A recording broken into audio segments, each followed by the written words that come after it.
Welcome back. So for a while I've been talking about doing bigger engine modifications to my 2019 Honda Monkey.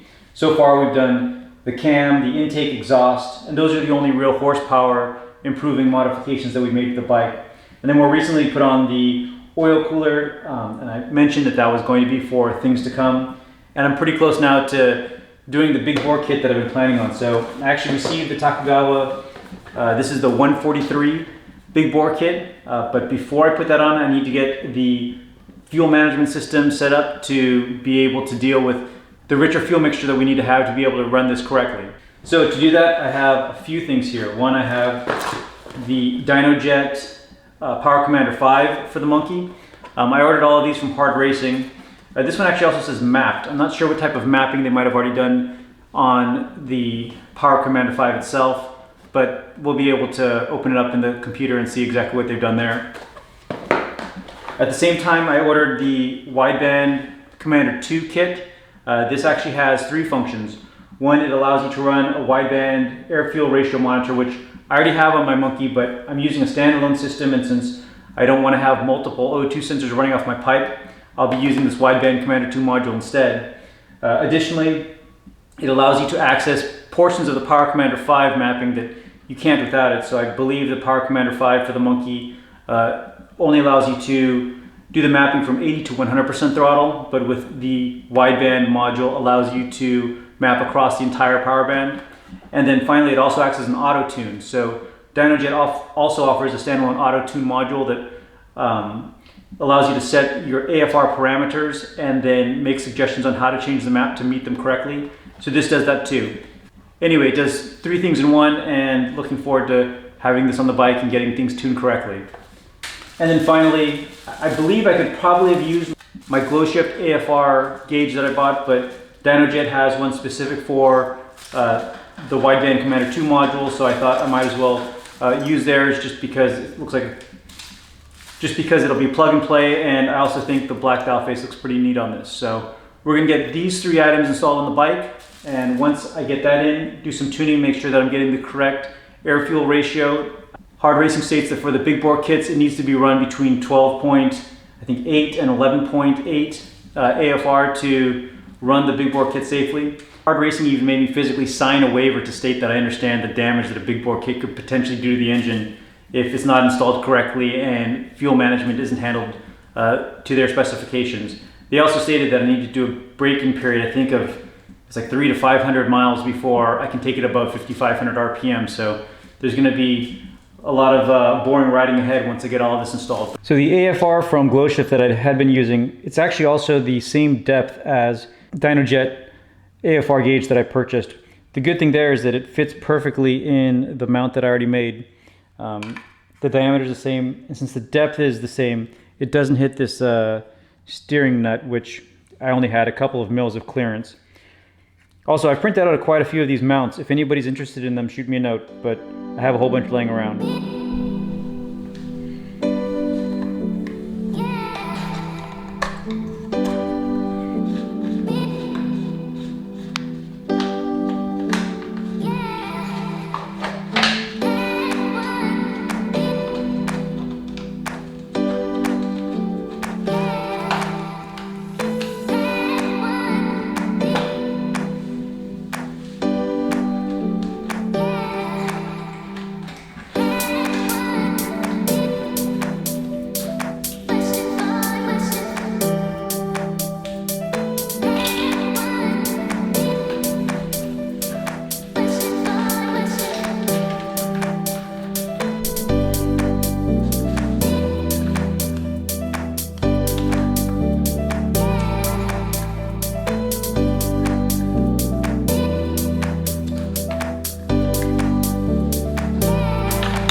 So I have my Glowshift Wideband 2 module completely removed now and ready to install the Dynojet products. I'll start first though with the Power Commander 5. I believe the installation on this is very simple. For my ZX6R, I required taking apart quite a bit of the bike to get to each one of the injectors, but I think this is all just plug and play into the ECU. So it has already been opened, again, noted here that it's been mapped, so I believe Hard Racing does some pre-setup for these small bore bikes. Yeah, if you look at this connection, it doesn't look like it could be much more simple. It's got, I believe, just a pass-through for the ECU on these connectors, and that's it.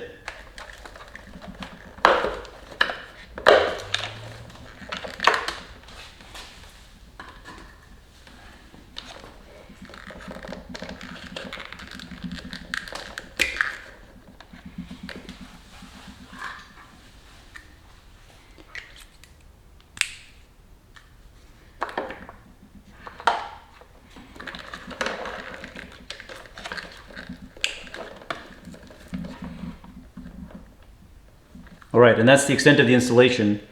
It's now passed through between the ECU, and I've got this module here.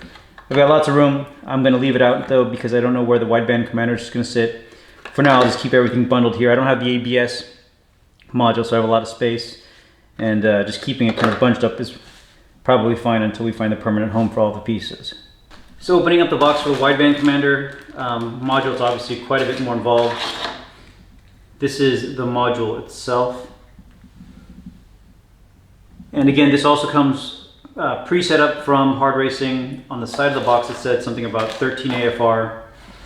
I believe there's a separate module called the LCD 200 or 300 that's required to set the, I don't know if it's the main AFR parameter. I'll have to look into exactly what that is, but be mindful that if you're buying this from somewhere other than Hard Racing, it may not come pre-set up to work correctly on the Monkey.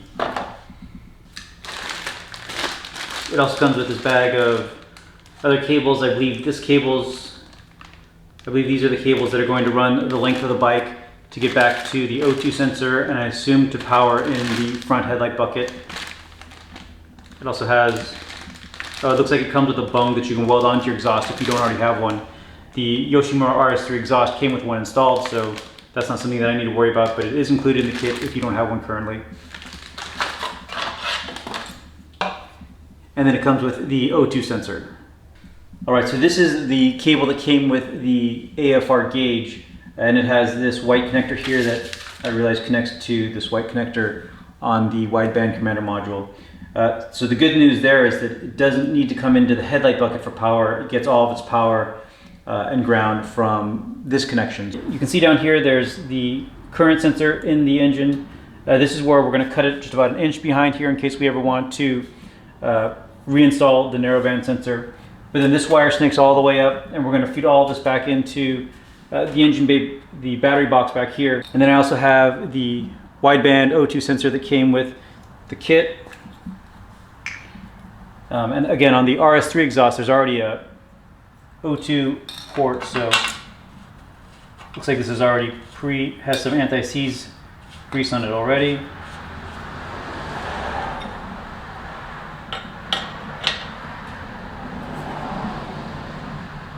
Using a 22mm wrench.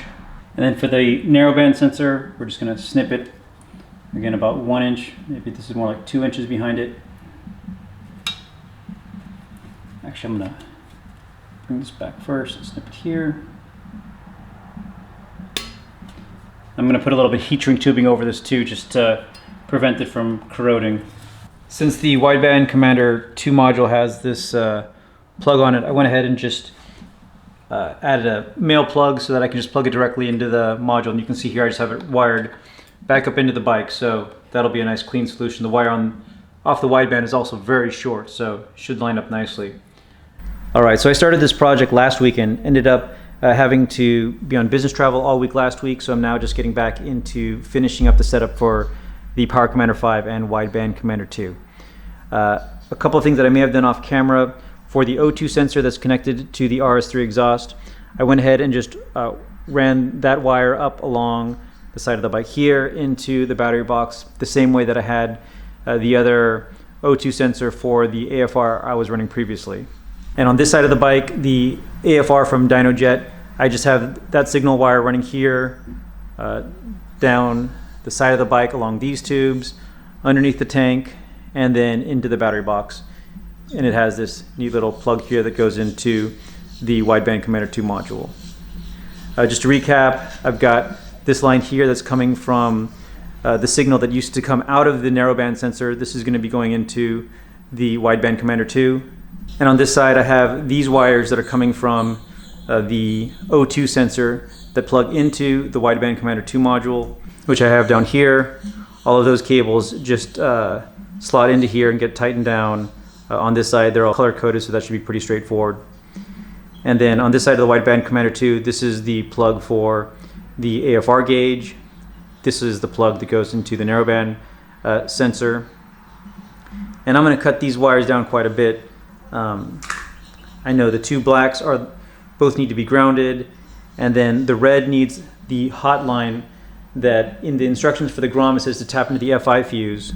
This fuse here is for the FI, so I have one of these taps that'll allow me to use it both for the FI as well as have a hot lead that's fused for the Wideband 2 power. So I thought these used mini fuses, but when I pulled it out, it ended up being one of the low profile mini fuses. So I went back and got a different fuse tap that supports the low profile and also the 10 amp low profile fuses for the tap. So this fuse tap has two fuse slots, one for the fuse that we're tapping off of the existing fuse, and then another one for the FI fuse that it was using originally. So once we have both of these fuses on, it simply slots into the space that was previously occupied by the single fuse, and now we've got a hot line for the Wideband Commander 2 module.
All right, so with everything wired up, let's fire it up.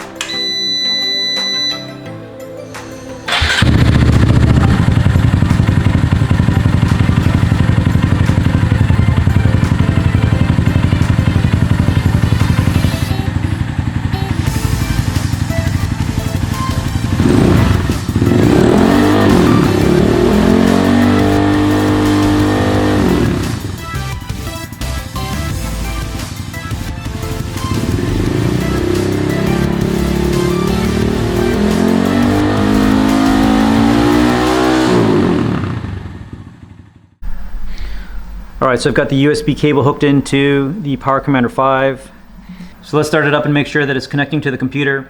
At this point, I'm not going to set up the auto tune because I'm going to try to have it auto tuned based on the performance of the big bore kit that I'm about to put on the bike.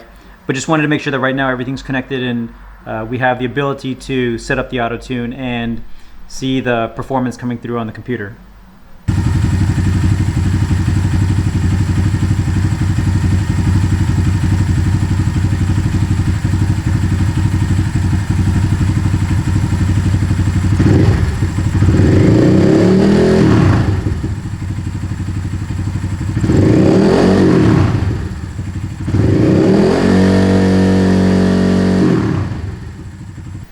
So as you can see outside, it's a pretty gloomy day. I don't plan on doing any riding this afternoon, but hopefully tomorrow looks a little bit better. And now that I've got the fuel management system set up, I'm ready to install the Takagawa big bore kit that I've got here and ready to go. So let me know if you have any questions about the fuel management installation. I'm not exactly sure about all of the setup yet in the Power Commander 5 and Wideband Commander 2 modules, but at least everything's connected and ready to go for the big bore kit installation and then the tuning process to get everything running well. Thanks everyone for watching. Please stay tuned for more videos.